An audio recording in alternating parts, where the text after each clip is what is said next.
right, thank you to everybody who is here in person and everyone who's joining online. Very excited to welcome you all to the April Big TC meeting. This is our first meeting where we're doing a virtual, in-person, hybrid thing. So we're all hoping it works all right. Bear with us if there's any hiccups, and we'll get the show on the road here. We're really looking forward to letting Robbie introduce this exciting panel. But first, we've got a few housekeeping announcements to begin with.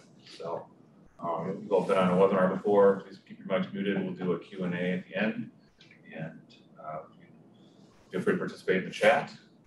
And kind of curate some of those questions and make sure they get back to the panel as well. Feel free to have your own conversation and discussion in chat.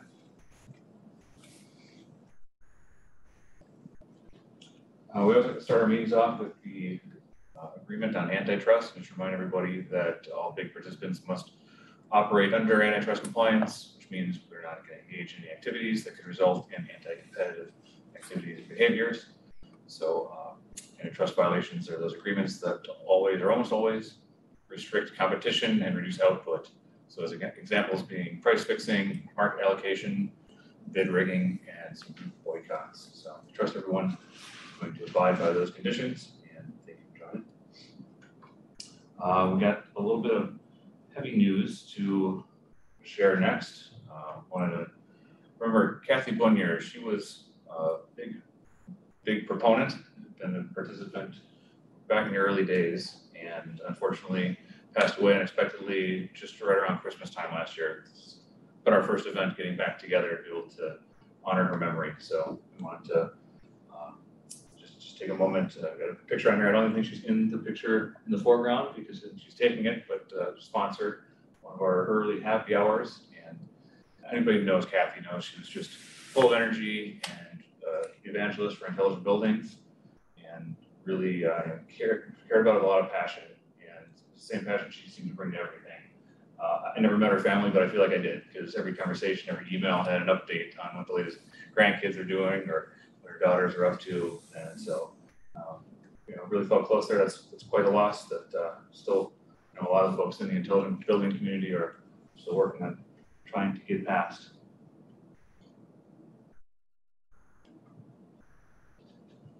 All right, lighting things up a little bit with some of the success stories for our Building Intelligence Group. This is actually our 5th year of BIG. We started 5 years ago as of February downstairs in the conference room at HGA, where we just brought everybody together from different parts of the intelligent buildings industry and say, hey, let's all network together and tell us what you want to get out of this group. What is it you want to understand? What you want to learn more about, or you want to talk about intelligent buildings? And that's what we're doing 5 years later here. And since then, we've had many other chapters that are popping up around the country. So Chicago, about a year after that or so, got their chapter established after having some people who were up in the Twin Cities participating and said, hey, we've got a great community. We think we can take this to them as well. Excellent. Let's just go do it. And we're all very grassroots volunteer led. And that's kind of the same spirit we're taking out to the rest of the country and getting these chapters founded. So Rebecca, I see you're on the call. Thank you. Big Denver and David. I haven't got Toronto on here yet, but we'll get it spotted on here very, very shortly. We've got a number of other locations that are going to be starting up soon, but I've seen quite a few taking off here in this past year with a bunch of people showing up out of New York, Boston, SMOT. We're not going to be too strict about our branding. So Atlanta calling themselves So Be It as well, and others you can see on there. We've got a few people who have really been instrumental in getting a number of these groups started, and then a lot of other people who popped up and just say, hey, is that a thing over here? No? Okay, can I get one started? And so we're happy to try and provide some support. So if that sounds like you, reach out to chapters at buildingintelligencegroup.org, and we'll find somebody who can get connected with you to tell you about how we can get support you in getting something started here. And so we're now, for the past 2 years, going in our 3rd year, 501c3. We have elected board. We've got a plethora of past presidents in here right now. I'm doing announcements today because Jeff Malika, our current president, is away on spring break, I believe. And yeah, it's really fun seeing this just kind of take off and grow on its own. We want to thank our sponsors. So I will humbly thank HGA, where we're at today. for kicking in at the silver level. We have Chatsworth products, CPI at the bronze level, and we got playing room at the top for anybody else who wants to sign up to join as a platinum or gold sponsor. So you can find out more about those sponsorship levels and what those benefits are by clicking on that QR code or go to our webpage. You can find it out there. Hopefully you know who we are and what we're all about. I kind of just put this one on here as a bumper slide and we can close out with a little while. Ben, Robbie, Tom, anything that I'm missing here, or are we ready to kick more panel? Heck of a job so far. Heck of a job. Doing it for 5 years, get a little practice. All right, well, I'm going to stop sharing. Turn this over. I can turn your video off of here. To think that here for us. I see it. I'll make sure it records. Great. I'm going to get out of the way. Right. You want to take it away with introduce our panel? Sure. Well, welcome. We're grateful for everyone who joined us this afternoon, I guess it is. If you're joining online and you're in a place where you're comfortable turning your camera on, like we're looking at a screen with a bunch of black boxes. So it'd be cool to see some faces to go with the names if you're comfortable and it's reasonable. Brad had mentioned as well that throughout the conversation, you're welcome to participate by the chat, either with each other. Brad will relay questions our way. Yeah, and the other thing that I will just say is, so we had originally planned this program for March, which was Women's History Month.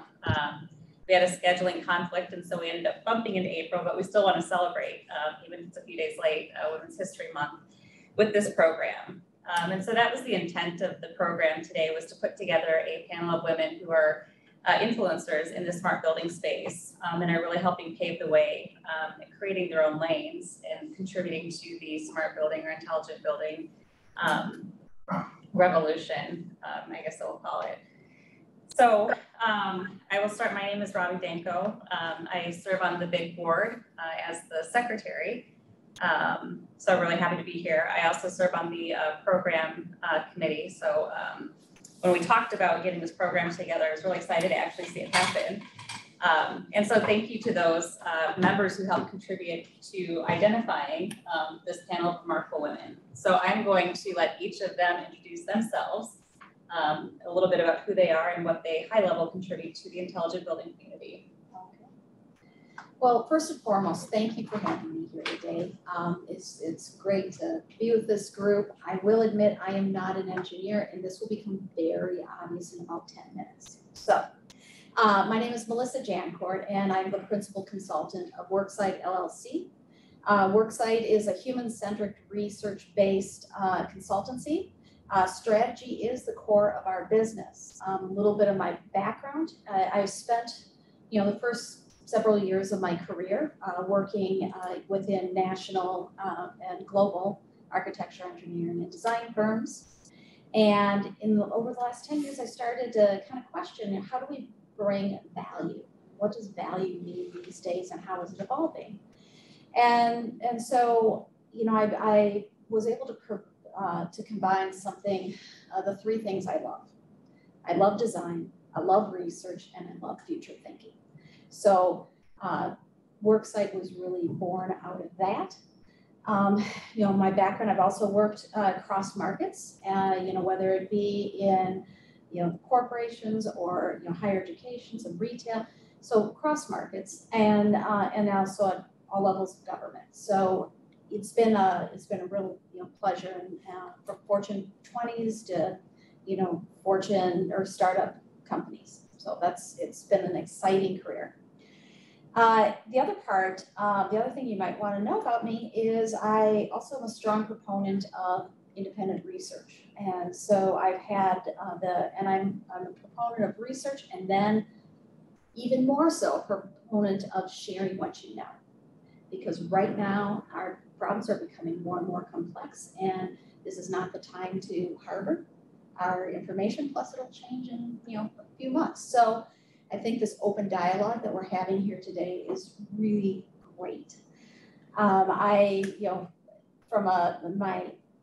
I'm been able to share my knowledge not only here, but in a number of forums at the global, national, and regional levels. It's through publishing and speaking engagements.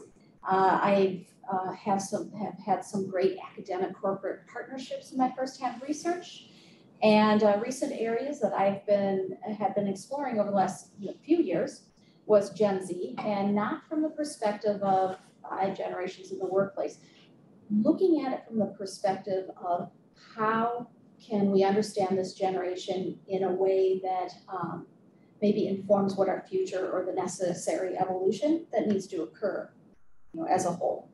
So that's a unique take on how I approach Gen Z. And then the other piece of this is continuous learning and looking at the experiences and places that promote it. And the reason that's important is that's what brings us to creativity and innovation. So you'll hear me talk a lot about learning in this segment. On a personal note, I love to travel. I've got a husband and daughter and 3 dogs and 1 bird. So. All right, I'd like to thank everyone else for having me here as well. It's really exciting to be a part of a panel of my peers and to discuss these things with you guys today, and I'm really excited. My name is Tabitha Lee. I am a building automation system specialist and project manager for Harris Companies in St. Paul. We specialize in mechanical contracting, controls contracting, and the works for places like the airport, or we do buildings like HGA. We will do systems for that. We will do hospitals. We'll do all kinds of different facilities that are looking for integration into their buildings.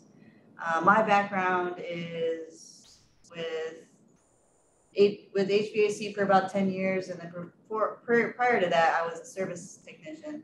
So a lot of my background is a lot of technical gear, and so I've dealt with automation for probably close to 15, 20 years now.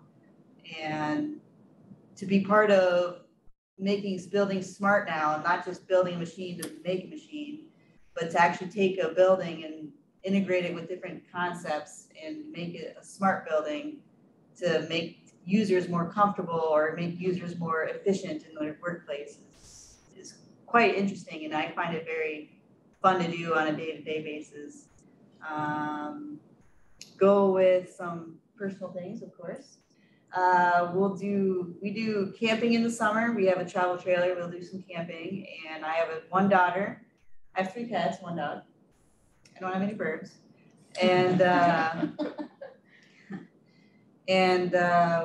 yeah, we just hang around this town. My daughter is very active, and so we try to stay active with her, and I'd say that's probably about it for me. Your turn. I'm Bryn Kirtland. I work with LVC companies.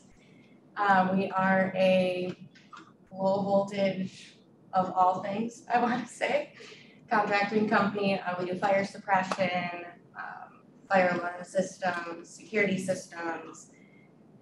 Oh my goodness, voice data, of course, audio visual, really whatever you want to call out. We pretty much have our hands in it at the moment. Great company. I started with them in May of 2018. The following fall, I started the apprenticeship program at the JATC here in Fridley. I worked in the field while I finished the program, and I remained in the field after finishing the program in May of 2021. I was awarded the first woman, the Outstanding Apprenticeship Award by the JATC. So I stayed in the field for another 8 months, and then found myself in January of 2022 accepting a job in the office as a project manager. So for about a year and a few months now, I've been trying my hand at that, working in voice data and security system installations, loving it, very passionate about it. LVC is an awesome company to work for. I'm very happy with them. Very strong knowledge base as far as programming and integration of all these incredible systems that we do install. Personal stuff, I'm enjoy hunting with my family. I like to Jeep. And if we're gonna go into pets, I recently rescued my first dog about a week ago, so. Interesting, I didn't know Jeep was a verb until right now. Well, thank you We can guys. get more to that later. Okay.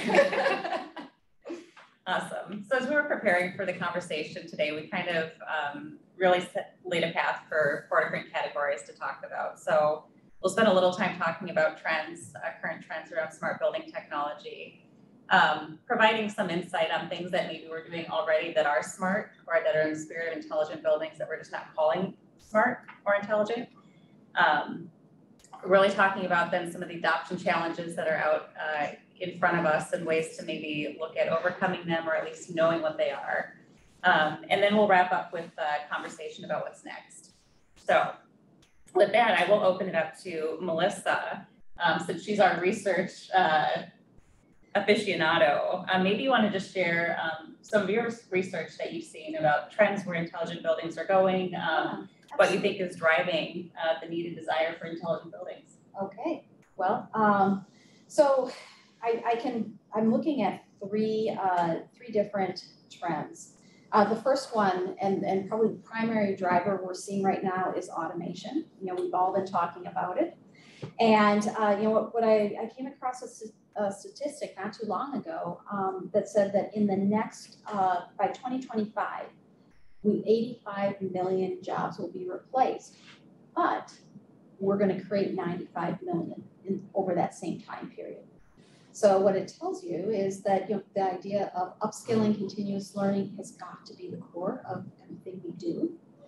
Another interesting thing is 80% of the workers today will have their job, a portion of their job replaced at least 10%. So it's kind of a staggering number in just the breadth of its impact. And just because I was curious, I was looking around our industry and some of the things I'm seeing. I came across an article by Goldman Sachs, and their most impacted industries started with administration, which is not surprising, then law, architecture, and engineering. So I think that's a great, you know, we'll be talking about that throughout this session and talking about, you know, at the same point, as we're impacted, what's the opportunity? Because every time we have a change, there's an opportunity, and I'm excited to talk about that with my counterparts. We're also on the other side, so we're growing our jobs, you know, just as we did through the digital revolution. I mean, we've been talking about replacing people since the, you know, digital revolution, mid-'80s, and instead, in every instance, we have grown jobs that aren't even, you know, created yet. So, you know, so the need for people is going to grow. One thing to note, though, is if you look at the U.S. Census data and you look at how our population in the U.S. is going to grow, the average is going to be 5% over the next 10 years. The other side of that, you know, if you look at the decade previous, that growth was rolling in more like 0.8%. So we are going to have more jobs, fewer people, and what that means is we need to leverage all the talent we have, which means that we, as a cross-disciplinary teams, we need to use every tool in the toolbox. And you'll hear me talk about that throughout, but it's important to note. One of the things as we look at equity and inclusion in design is recognizing the fact that our definition of diversity continues to expand. One of the things that really stuck out with me when I was doing the research with my Gen Z participants is when we talked about places, they would develop a concept, and then the next thing I would watch them do is they would start to break down who would feel uncomfortable in these situations, right? So someone might say, you know what, if you're hard of hearing, this environment doesn't work. So, you know, Gen Z will continue to help to expand our definition of diversity. One area to look at that's really prevalent right now, and we're hearing a lot more about it, is neurodiversity. It's important to remember that in our population, 1 out of 7 people have a neurodiverse condition.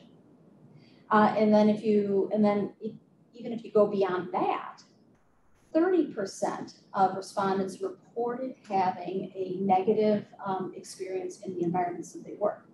So if our goal is to have a more resilient people and a more creative group, we need to take care of people. It's a big deal. One of the exciting things that happened just a couple of months ago is BSI, so the British Standards Institute, they came out with the first standard that I'm aware of for designing for the mind, which I thought was incredibly exciting. And so you can find those new guidelines. So it's BSI, it was released in October. It's specifically PAS 6463. So it's worth checking out. I'm just digging into it myself, but I was excited to see that. Why we should care though is if you look at that standard, it's not just about the place, it's about the whole experience. And it's not, it's not just what we see, it's what we don't see. It's looking at lighting, it's looking at air quality. Smell is our strongest sense. And that can also play a role in how someone experiences a space. So all of this is to say, if we're moving to equity and inclusion, that means we need to move go from place mindset to human centric. So we'll look at that in a number of different ways. So now that, when I think about it, it's like becoming more humans. Because although automation will definitely have an impact on all of our industries, what cannot be replaced is judgment, feeling, the creativity, things like that. That is much harder to replace those things.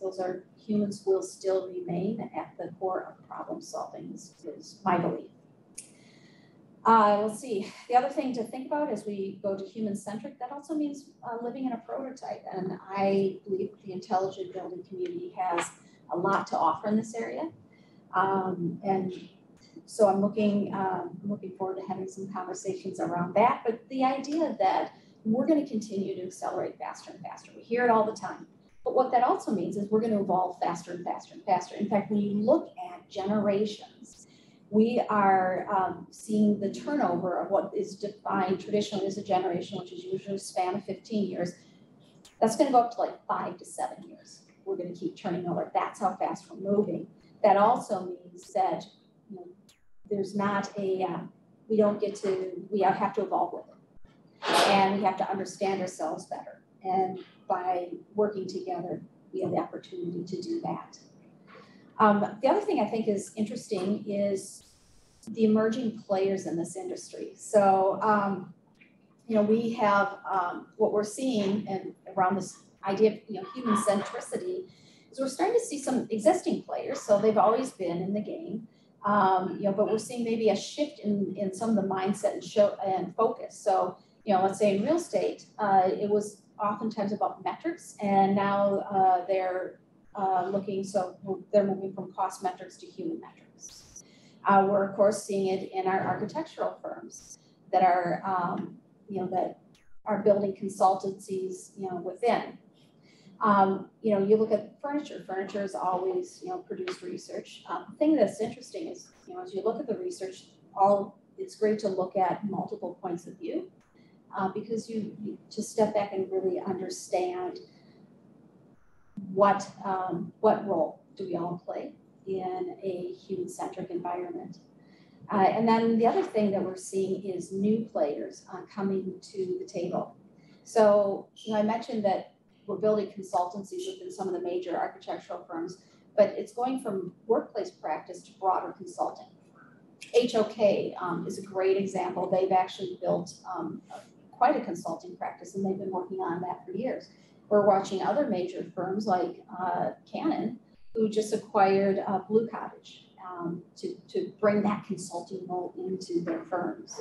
So why is that important? The other, it's important to know that new players, the major consultancy firms, for example, like Deloitte and Accenture, they too are looking at the future of work and they are hiring accordingly. So there's a lot of opportunity here, and that we have a lot of diverse viewpoints coming around this issue. And then at the same point, we need to, as an industry, get real clear on what our value is in that conversation and how do we need to evolve to meet tomorrow's challenges.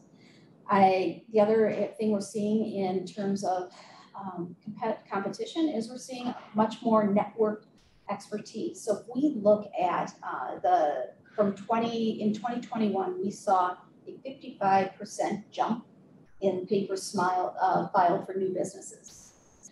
And the next thing we're seeing is this idea of knowledge communities that are rapidly forming. I personally have belonged to a couple of them.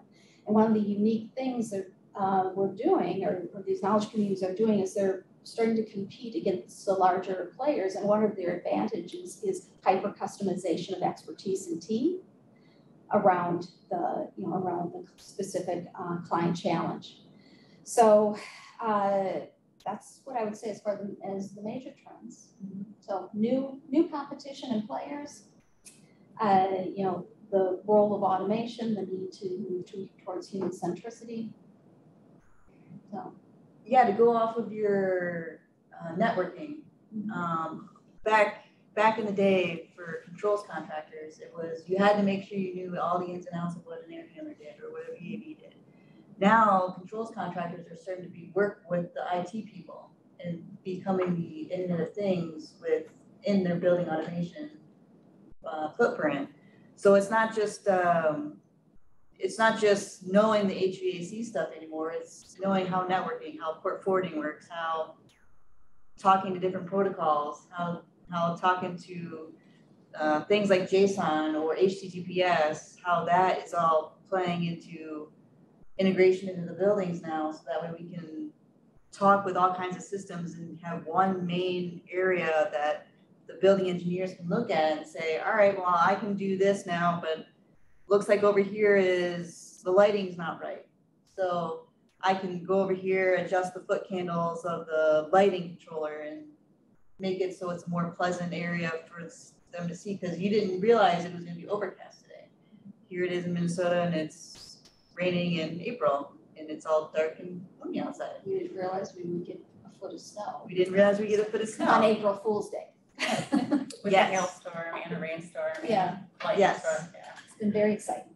So now we're as control technicians, we're expected to be more IT forward people. To go off of building automation, for building automation, there's things that could be part of the human experience that you were talking about. Something as easy as working with LVC, taking your key card, swiping your key card to the door, and your one cubicle has a different light ballast. Well, that one light ballast can be turned on for that one cubicle and not turning lights on the whole building because one person badged in. You can have it specific to that person. Same thing with comfort. You can badge in and then turn that one office VAV or that one conference room's VAV on. You have heat and cooling in the summer, so that way you're creating that human comfort kind of aspect to it.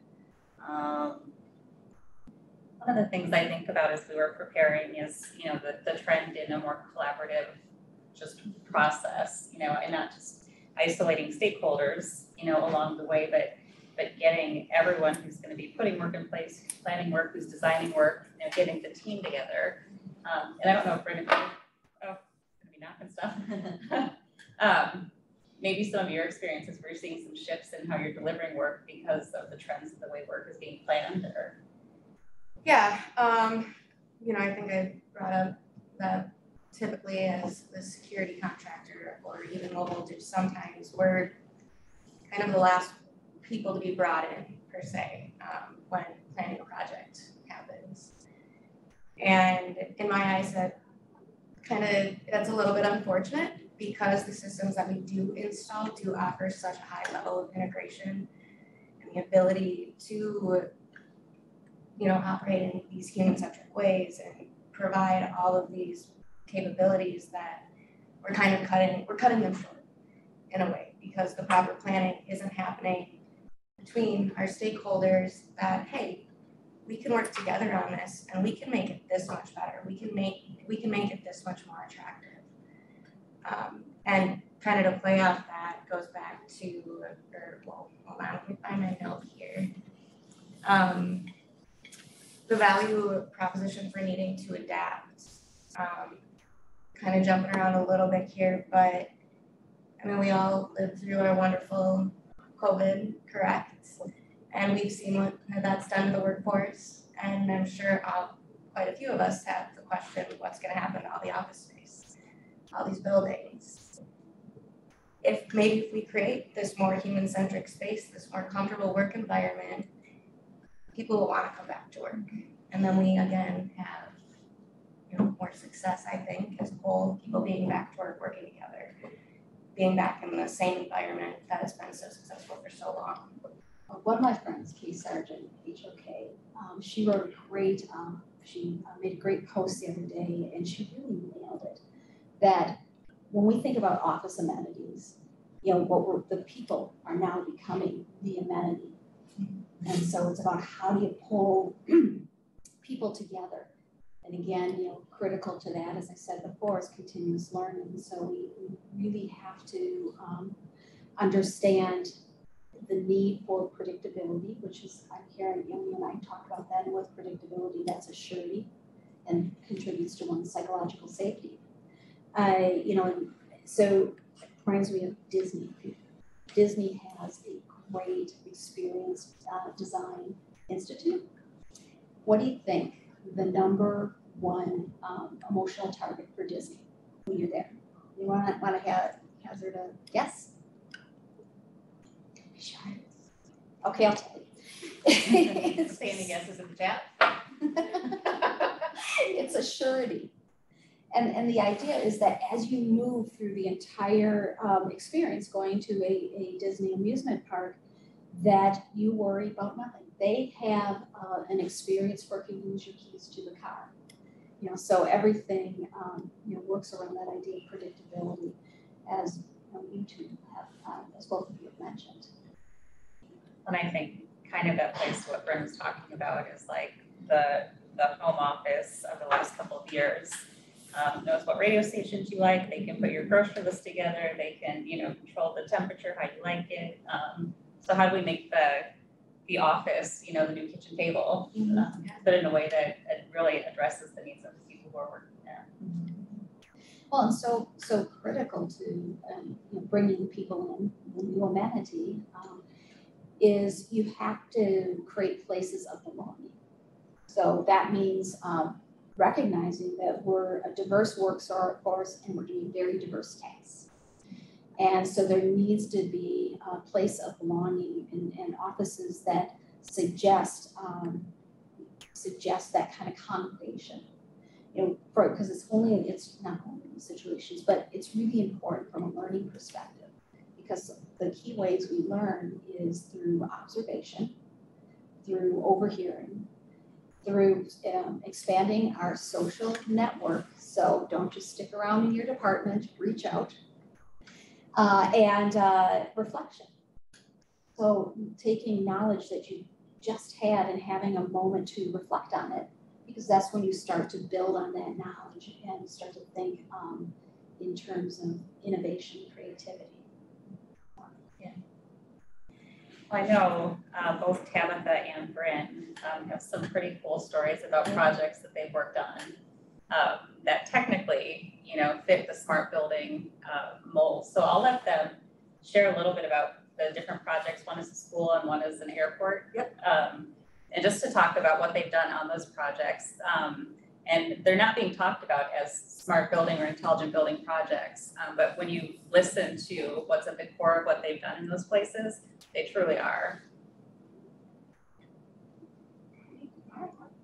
I've had the opportunity to work on many different, very impressive projects just in my short year as a project manager, and of course, when I was installing in the field as well. I worked on 11 on the River, which was beautiful skyrise we put right just off the 35W bridge downtown. We did intrusion and access control there. We also did voice data in that building, our fire alarm, crew was involved in that as well. And everything's integrated, right? Your voice or your access control and your intrusion is all integrated, which is also speaking to your fire alarm system, correct? Can you do cool things from the kitchen, like talk to something and like lights go on somewhere? That would be more on the low voltage lighting side of things. Sure. Unfortunately, not something we tackle at this time, but it's all there, right? And we're installing it. We're just not looking at it the way we can look at it. It is a smart building, and all of these separate components can be integrated. As far as schools go, with the assurance side of it, the incredible things that we're doing nowadays with active shooter systems. I mean, the assurance that parents can send their kids to school and that's in place there. They're not widely common at this time. We're gonna see them more and more. But any, assurance in schools, especially nowadays, is gonna keep parents more comfortable with sending their children to school to get the education that they all very well deserve. So your access control, again, your CCTV, your camera systems, again, your intrusion, it all just goes together. But I mean, yeah, the opportunity to work schools, hospitals, prisons.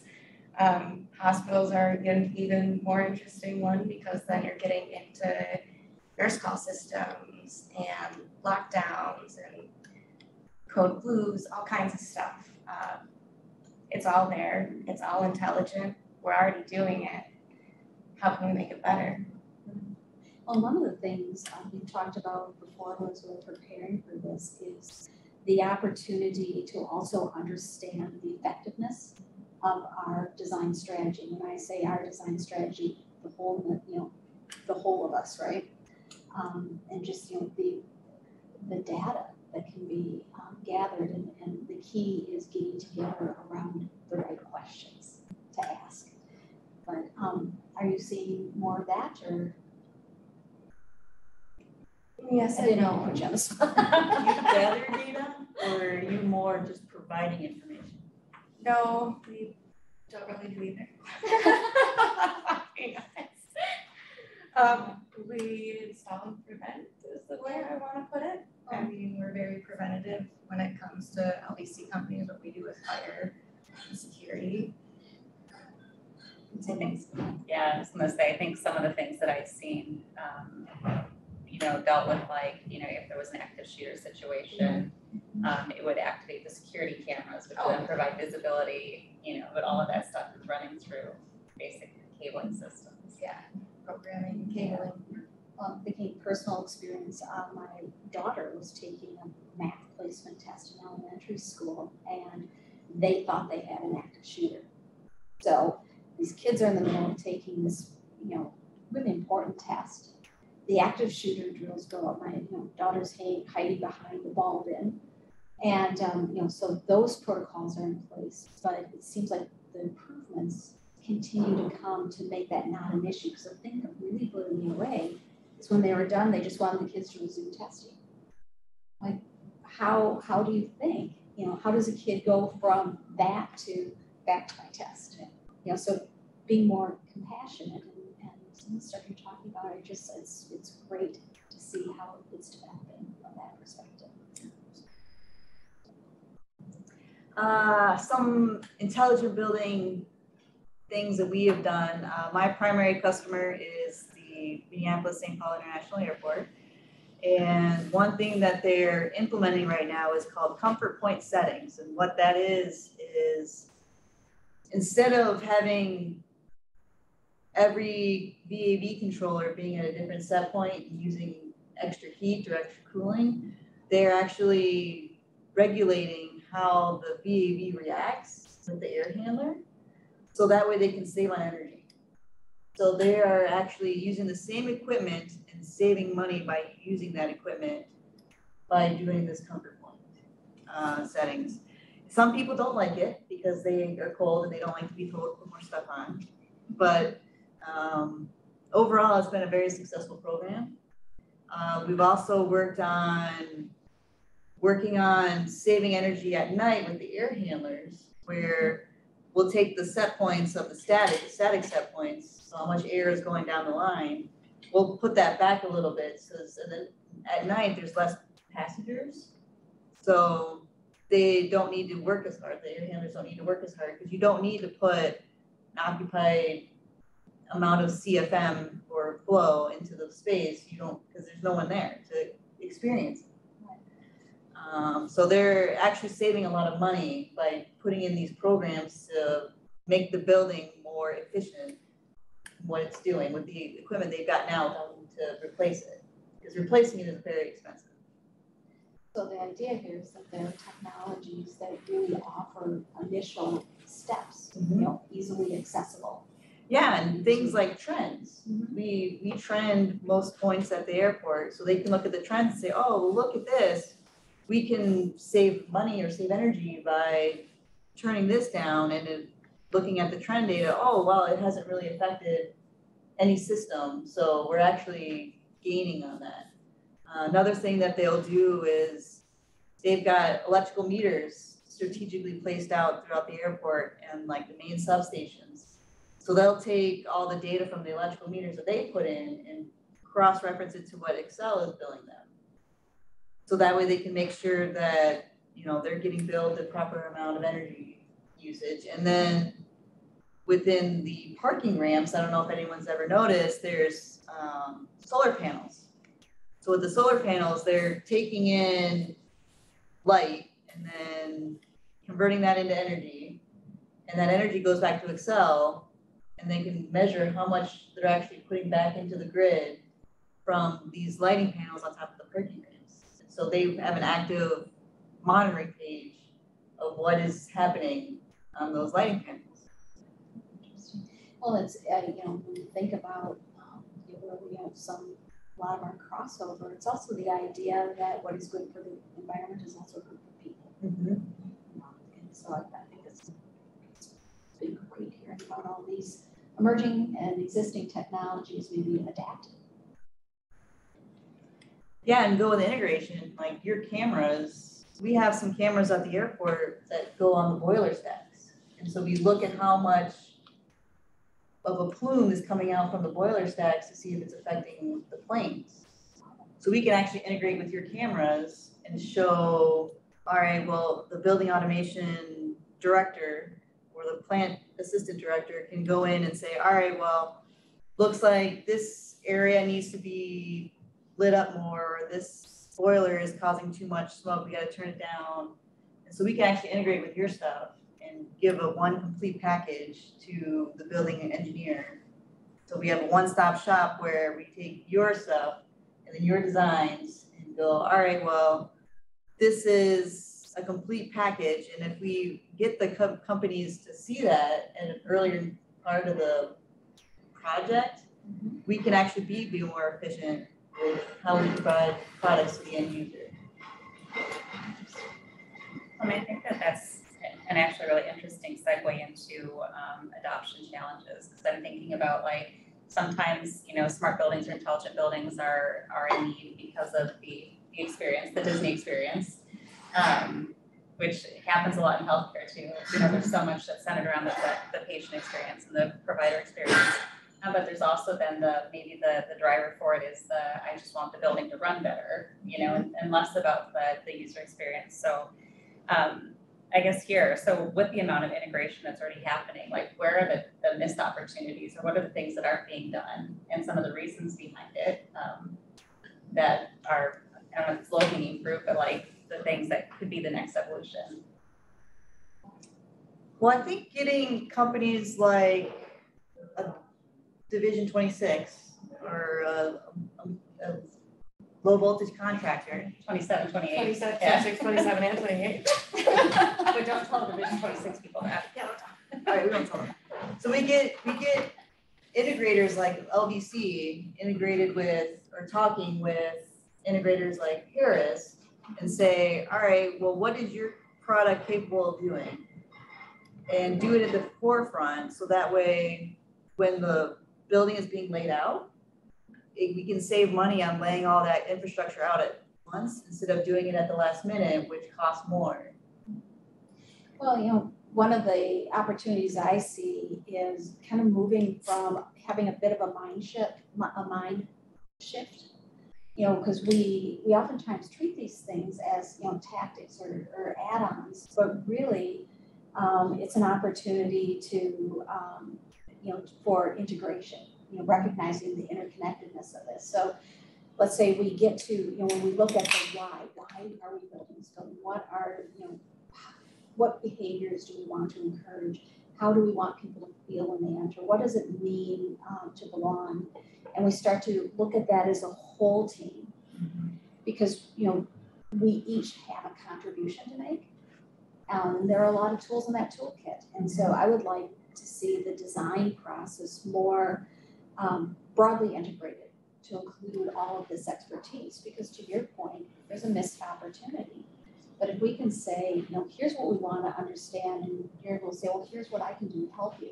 Or here, we want to be able to manage this, It just all of a sudden we all create the framework for really advancing intelligent buildings, as well as for our industry at large, allowing us to create a new value proposition. Because if you look at the other players, we have both the technical and strategic expertise to do this if we choose to pursue it. I think the other thing is, that's a big player, is we don't know what we don't know. We don't know that, card access could be beneficial to HVAC. We don't know that the lighting, the low voltage lighting panel can be integrated with the card access. And seeing that discussion being had, and a lot of times people don't know what they want too. Is they don't know that, oh, well, you can actually talk to my cameras. Oh, that's neat. I'd like to see that. Can we do that on this project? They don't know that they can't do that, or can and can't do that. Right. And I think the buildings are being engineered with silos, and we're all working within our silo instead of working with each other. Right.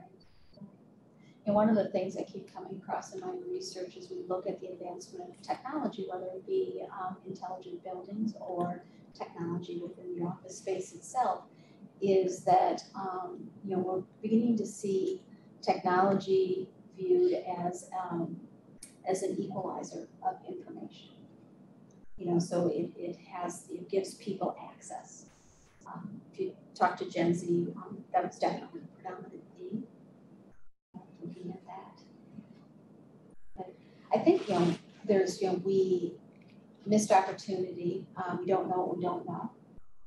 And so how do we get to a point where, where we have people connecting the dots? Yeah, I spend, part of my job is to do presentations. So I take some sites that I've built up and say, all right, customer Y, we can do this. These are the things we've done in the past, but we can also do X, Y, Z. So then, like with a facility that we did in Medina, we presented them. We looked at what they had and said, oh, well, we can do this. How would you like to see this? And how would you like to see that? And they're like, oh, that's great. Let's do a single pane of glass. Let's do this type of monitoring. Let's do this type of monitoring. And we said, perfect, let's do that. They got it in the spec, and then in the spec, we did all that type of monitoring because we took the initiative to sit there and say, look we can do this. Right. And so, because some people don't have that mindset to think outside the box, they just know what they're used to. Right.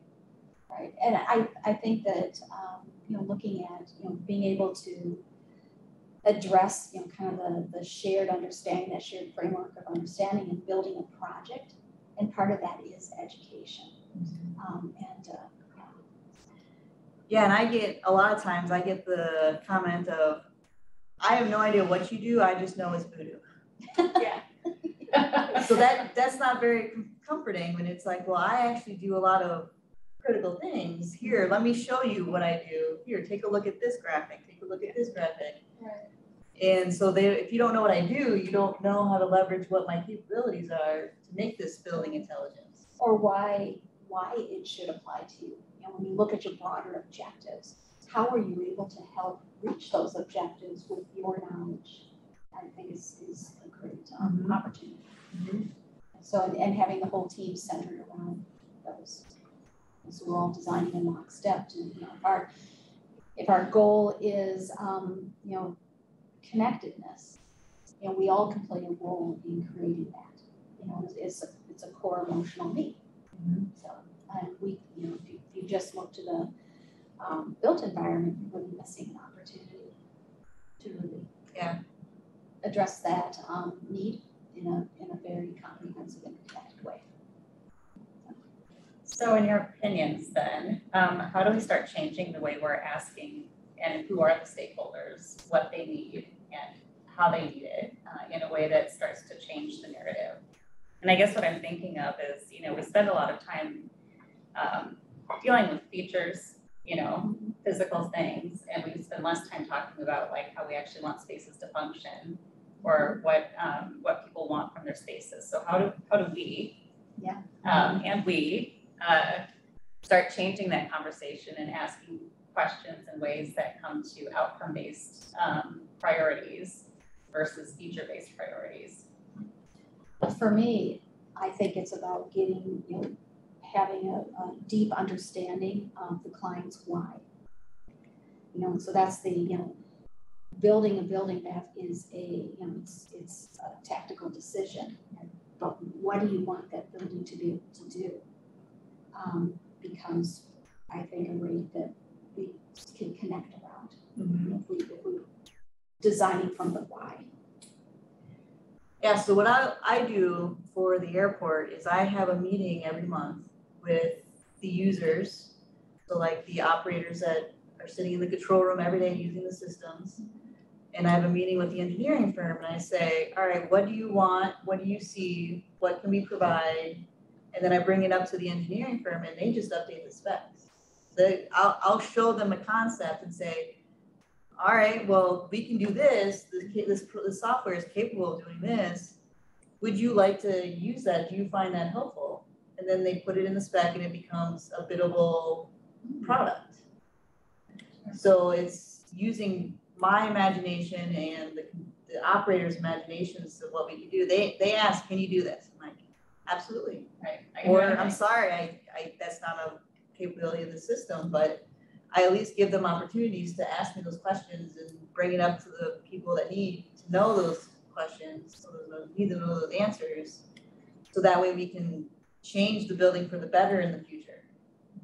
Well, I would imagine that, you know, as each of these client requests and questions become like if you think about the pandemic, you know, one thing that was laid bare is the gaps we need to fill in our technology, right? And I would imagine you're experiencing the same thing. So as you look at these unmet needs, it's also an invitation to continue to innovate and expand. Mm-hmm. I'm gonna play off of your understanding the customer's why. Mm-hmm. You know, that's obviously very, very important from the very, very beginning of any project. But I think also making sure that that customer understands their own why, right? And being able to educate them on maybe why their why is what their why is. Right. And possibly change their mind. And, you know, educating them on something that may be better when you touch base on human-centric things and the other opportunities, the other roads that they can take to install or get whatever end product that they want. That's not only going to make them happy, it's going to give them what they want, but it's also going to give them the most of what is offered. Well, and I think doing that early on in the project, I mean, even before, you know, sometimes even before the land has been selected or the space identified, right? You know, to get upstream from that, because their why can also drive location decisions. It can drive a number of things, and then engaging, you know, intelligent building teams, for example, early on in the project, like the strategist for intelligent buildings who can start to say, this is here are the questions we're asking and how does that align with the why, as you were pointing out. But I think early integration. Yeah. Is going to be key tomorrow. Absolutely. So thinking about what's next, and this will go back to a point that you had talked about earlier, Bryn, is like, so we have a lot of empty buildings right now. And so we didn't prepare for this question, but I'm gonna ask it anyway, because I know that these ladies have the answer.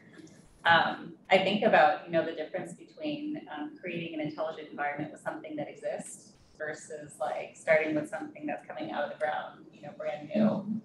So without any preparation, what are your expert opinions on, is that gonna make intelligent building adoption easier? Is it gonna make it harder? Is it just gonna make it different? We love retrofits, yeah. Come on. Obviously, it's gonna pose a challenge, right? Just like anything else. And it's all gonna have to do with what technology is already in place at that building, what isn't, what cabling is in place at that building, what kind of space do we have, what is the space gonna allow, what is it not gonna allow. But I think as a big intelligent group and as intelligent building, personnel in general that have a desire to create these spaces, we work around it. It's just like anything else, right? I mean, as much as we all like to tell our customers once in a while that no, it's not possible, in all reality it is. And I think especially when it comes to retrofitting a lot of these buildings that are gonna become empty and are gonna be somewhat wasted space, it's very important. It's important for our communities, it's important for our environments. I think it's kind of just putting your big kid pants on and figuring it out, right? I think that we also love retrofits. we don't discriminate against retrofits or new installs. But like you were saying, it doesn't matter what the cabling is because that's going to drive up the cost. And if people want to actually invest in their smart building, do they want to put that extra Cat 5 cable in, or do they want to use the old 2-wire system that's up there right now? So, technology is moving towards the Ethernet way of doing things, and doing things like what's called daisy chaining is helping to save on that cost. But still having to put that infrastructure in to begin with is kind of expensive at first, but it will pay off in the long run. Well, I'm even thinking as we talk about making buildings healthier and more sustainable, we can also start to link that to maybe other outcomes. Like what if a building was proven to make you healthier?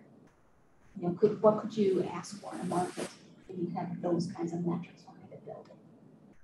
So. Well, the more that we do now, the more adaptable all these buildings are going to be in the future. Is really kind of the way I'm going to take, some of these buildings that are already here, that are already in place. We've already put so many, blood, sweat, and tears into these buildings that are now going to become somewhat vacant, per se.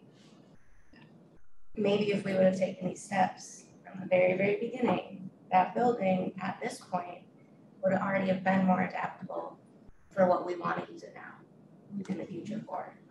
So, obviously there's always going to be that upfront additional cost, but what's that benefit going to be in the long run?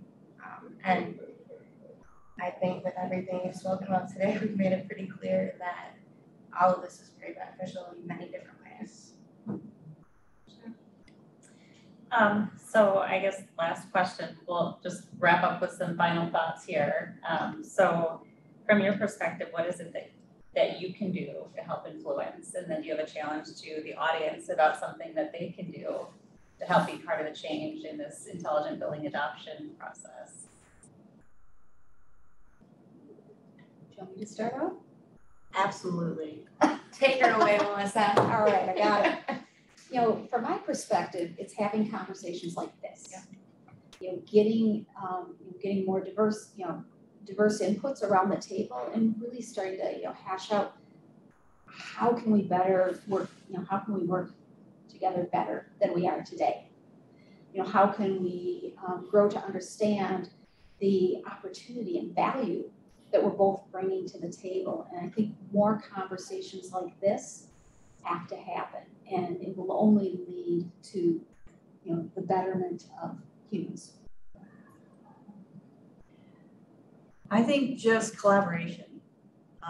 Being able to, for instance, have LBC collaborate with Harris and offer a complete system and say, and be upfront and forward about it and say, all right, well, we can offer you this package instead of piecemealing it and finding out, well, I can do this or I can do that.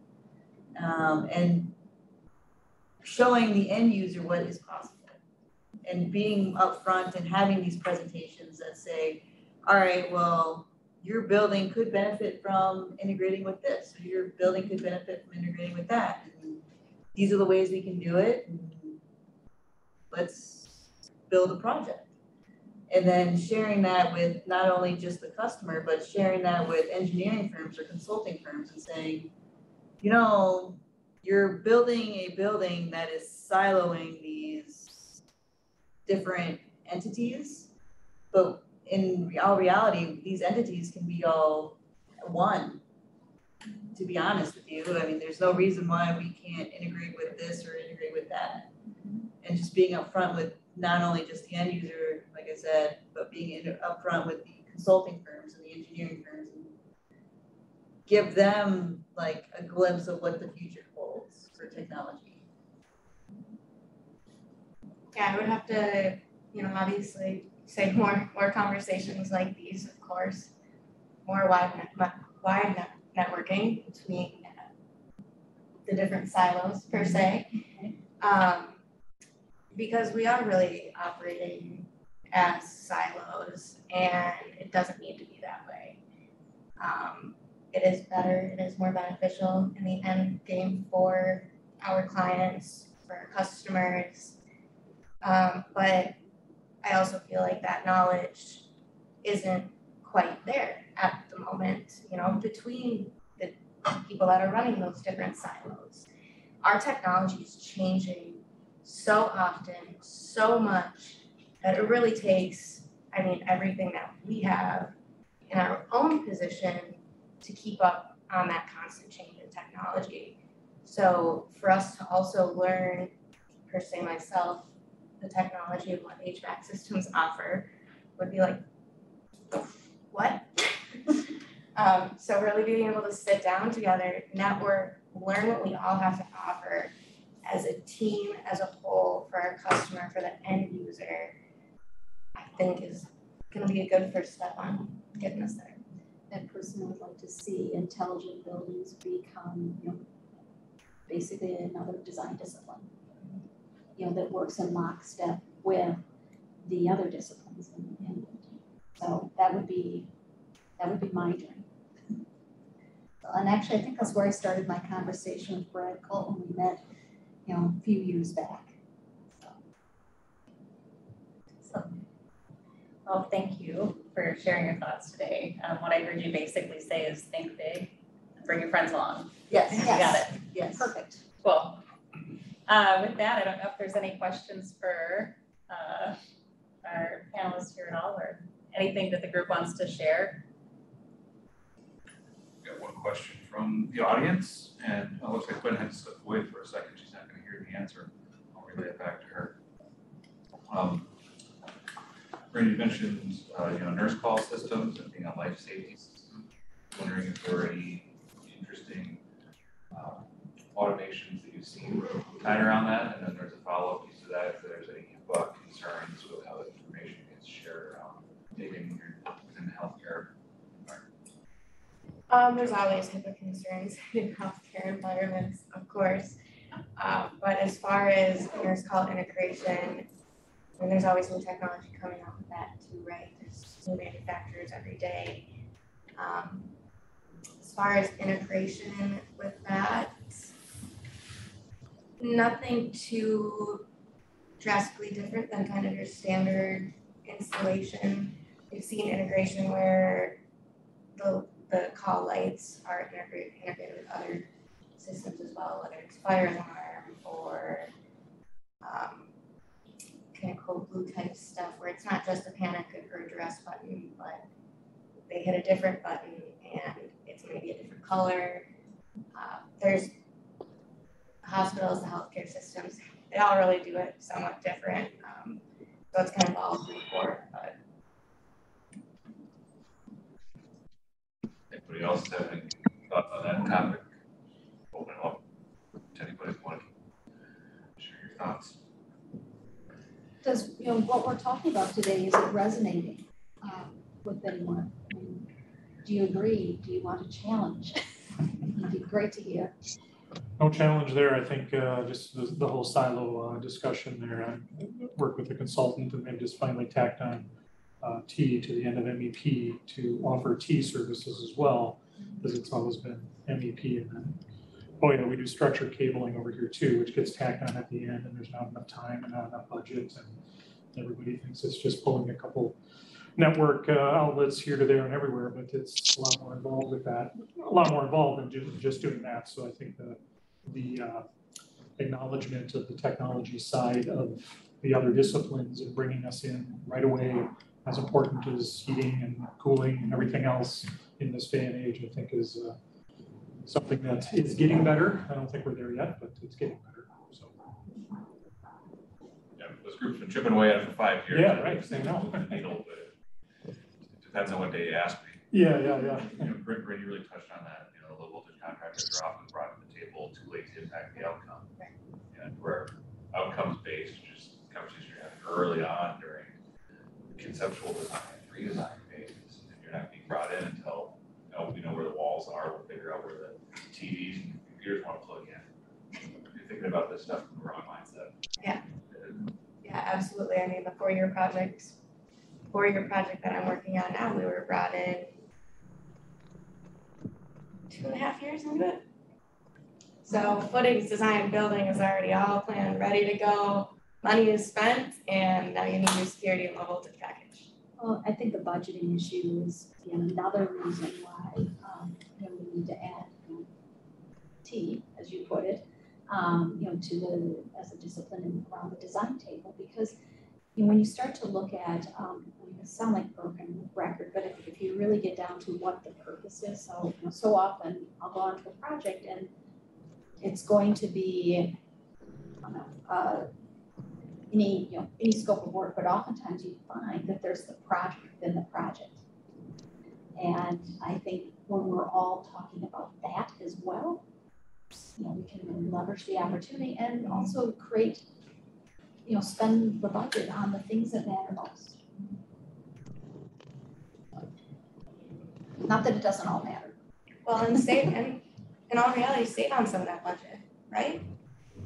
I mean, if this planning is happening ahead of the game, there might be a few pieces of equipment that you can take out of the picture that's automatically saving you on that budget right away from simply working together at the beginning and figuring out what pieces we can make fit together to make it better for the customer. Maybe challenging some of those assumptions, like the old, the traditional way of doing it. Does it have to happen that way? I have a question on that. Is that something you know? Yeah.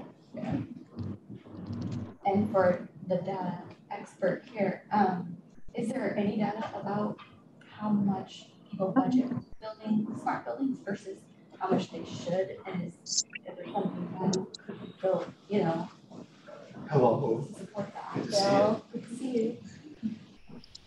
Sorry, I have a lot of old friends here. I was just saying it would be interesting to see the data around how much for smart buildings should be budgeted versus how much is being budgeted, and that would be something you could bring to that table, the design engineers, to help educate and help inform people moving forward.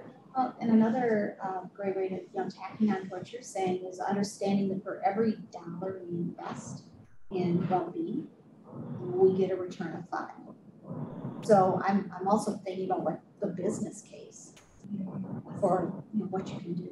And then how can the building automation actually save you money by the setbacks, which then pays itself off? And so again, that business case, and how do we inform people about that up front so that they can include it in their spec and in the project, so we don't end up with a project after the project retrofit actually on the original design. Yeah.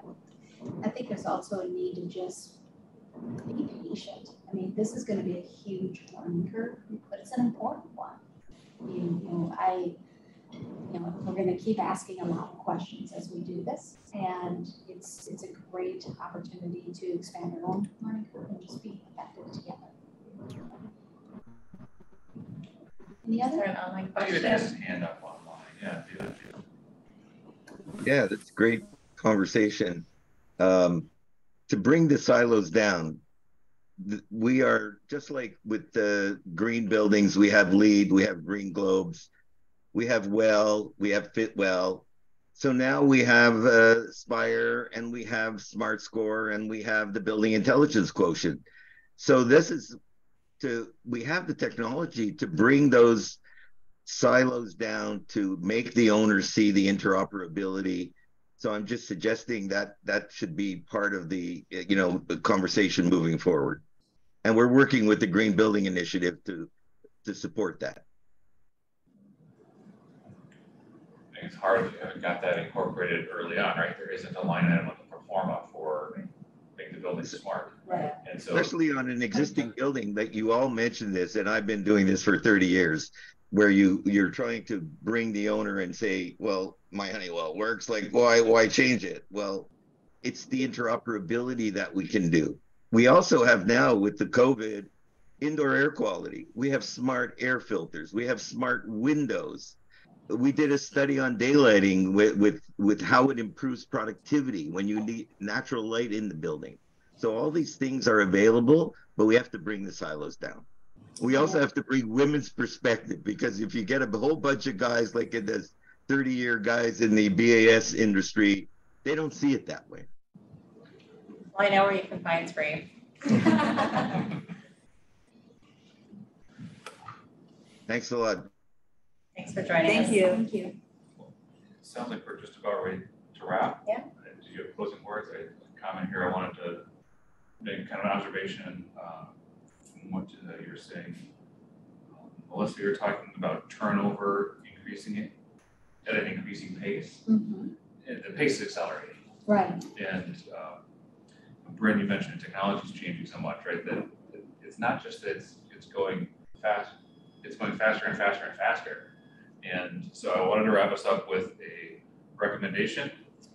This is a book that, bring it back to Kathy Bunyer, beginning of our presentation here. She recommended Thank You for Being Late by Thomas Friedman, that really talked about that. If we follow Moore's law, you're doubling the computing time, whatever exactly it is, you're doubling over 18 months, right? Every 18 months now you're talking about an algorithmic increase in the pace that all that stuff is coming at us. All of the different societal and technological and climate-based implications that has with us, and starting to even look at how is that fracturing society as we're moving at a pace that's way faster than what humans can adapt to. So I think there's some reckoning that has to happen there. Great book. So if we start a big book club, that might be one of the books we'll have to put on the list. So that would be a good way to bring it all full circle and make that recommendation. Yeah, absolutely. I mean, I just kind of go back to this idea of interconnectivity, and the challenge is how do we make the buildings both intellectually intelligent and emotionally intelligent is, I think, one of the key challenges we're going to see. I came across a great quote. I just want to share it with you. The quote is, "It's not about designing a rocket ship, but rather a comprehensive employee experience strategy so occupants can reach for the stars." So. Good. I think with that, we're wrapped up.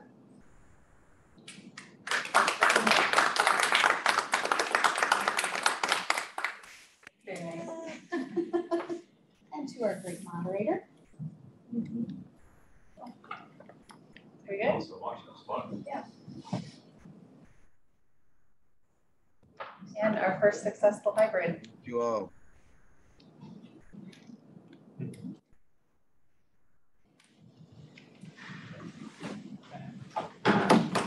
Well, you guys really delivered some just great one-liners.